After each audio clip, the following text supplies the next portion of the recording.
Nestled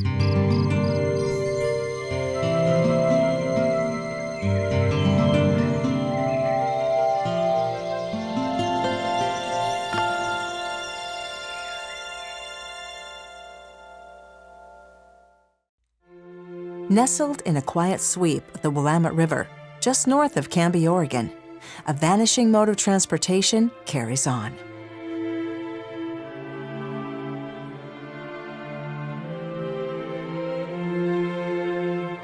The Canby Ferry glides along, taking its passengers on a serene ride across the river.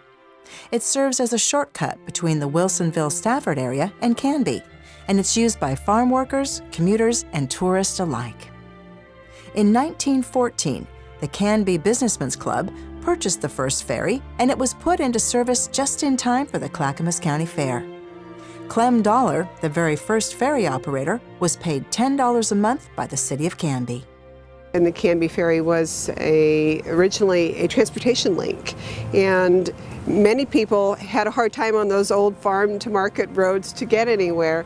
And so the merchants of Canby thought, wouldn't it be great if we had another way to get people over here to our town?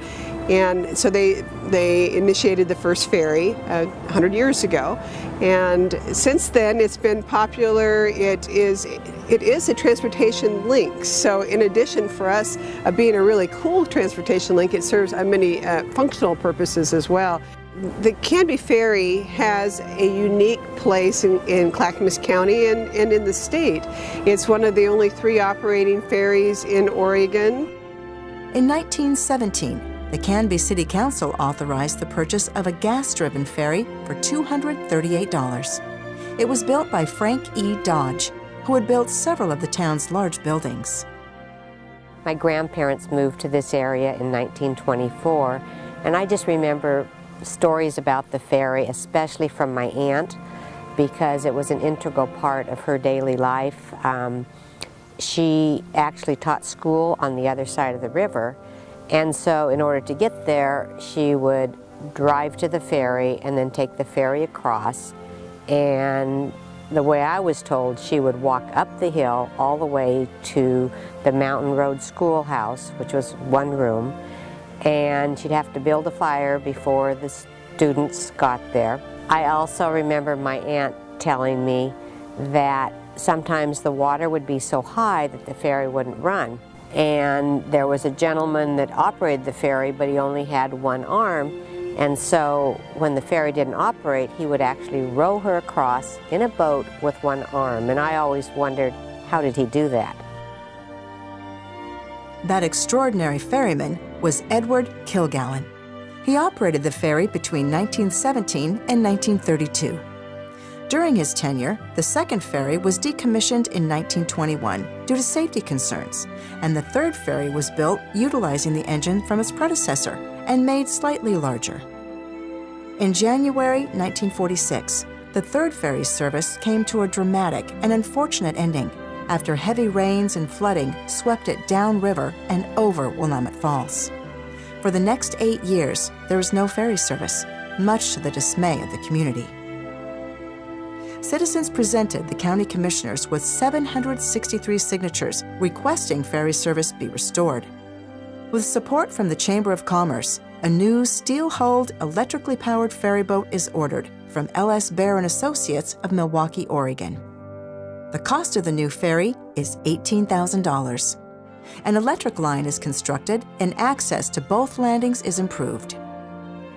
Although it is the 4th ferry boat, it is the first one to be named. At a celebration in November 1952, the ferry is christened the M.J. Lee, after Millard Jerome Lee, the first child born in Canby after the city was first platted in 1870. Millard was the grandson of early settlers Philander and Anna Green Lee. Ora Lee Catley was given the honor of christening the M.J. Lee. She was Millard's cousin, the daughter of Canby's first mayor, and the first woman board member of Canby Union High School. Ferry operators have shared a unique relationship with the ferry and members of the community. Vicki Hodell Haynes remembers the time her father, Victor Hodell, spent working on the ferry. He enjoyed working on the ferry. He really enjoyed getting to know the people, and he developed a lot of friendship with the people who, use the ferry every day. And there's one particular story that I remember him telling was one day a bus of square dancers came to the ferry, and they parked at the top of the ferry, and he was puzzled, why aren't they coming across on the bus? Well, they all got out of the bus and they all got on the ferry. They were just going to ride the ferry across and come back. Well, as soon as he started the ferry up, the music started and they started to dance. So they danced their way across to the other side, and they turned around and danced their way back to the other side. And I think that's one of the favorite stories I remember him telling that made him really, really happy and enjoyable. There was a couple of operators that we saw all the time, and so they were just members of the community. You'd always wave goodbye to them, and they'd say, okay, car on the left, have a good day, so we'd all wave, and sure, they were, part of the community. The Clackamas County Fair brings an annual wave of traffic across the ferry. With the very first ferry, 4-H participants have used it to transport their animals to and from the fairgrounds. Or the lineup to go to the fair, huge lineup, and all the parents knew each other, and they'd be out visiting with their coffee cups and waiting for their next turn in line for the ferry. Ferry operators are privileged to many one-of-a-kind experiences while on duty. Over the course of my 27 years, I've spent a lot of time out here. I was out here, and one of the other operators really liked wildlife. So there was a chicken from one of the farms around here, and he began to feed this chicken, and eventually got the chicken to come down onto the boat. Did the little corn trail, and if the chicken would come down, didn't matter whether it was traffic or not, if it was his time to come out and see what was going on, get onto the boat, we'd take him to the other side of the river, he'd get off the ferry, mill around a little bit over on the other side of the river, get back on the ferry, and come back home.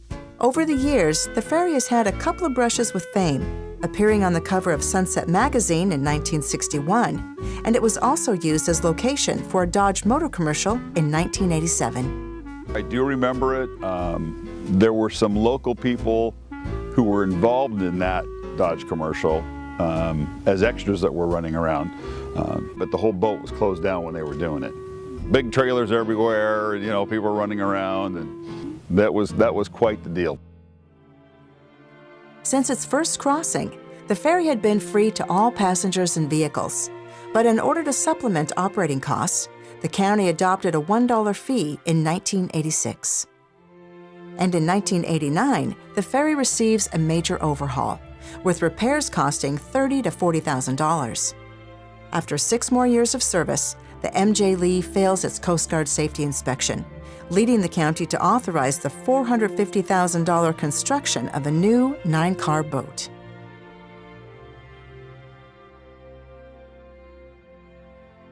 After building delays, major flooding in 1996, road damage, and noise complaints about the new hydraulic engines, the 5th ferry finally goes into service on June 20th, 1997. On July 4th, Clackamas County Commissioners and the Canby communities celebrate the reopening.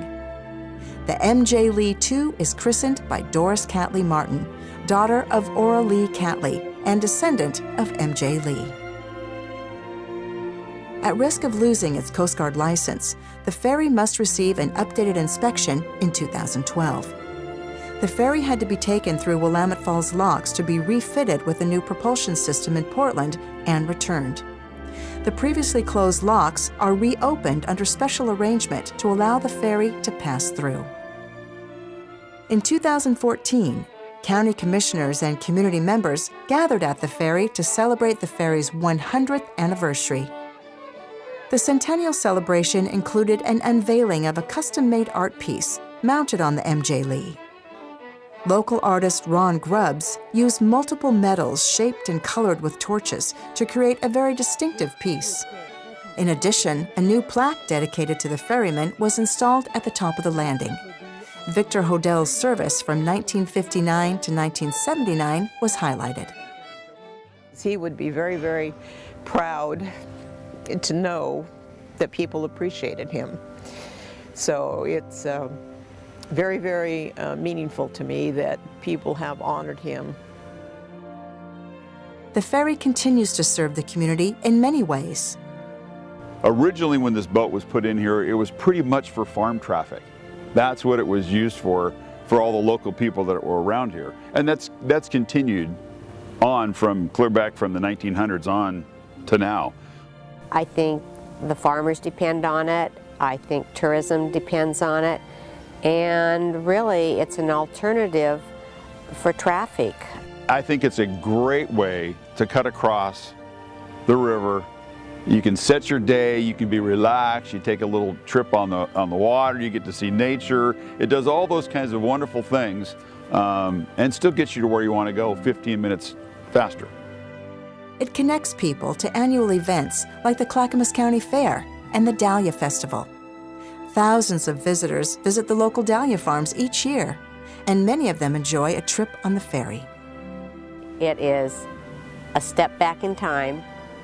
It's on a gorgeous river, and it seems like any time of the day it is always pretty, whether it's sort of at sunset or early morning, and the surrounding area is beautiful. When we have friends come to visit us from out of state, this is always something we show them. All in all, it connects us with our heritage and with our culture. It connects us with our farms and our outdoor recreation. It's a unique, fun experience, and people really seem to enjoy it. It's part of our overall package of Clackamas County. For more information about the Canby Ferry, please visit us online. You can find fair and closure information, as well as current vessel specifications and additional history.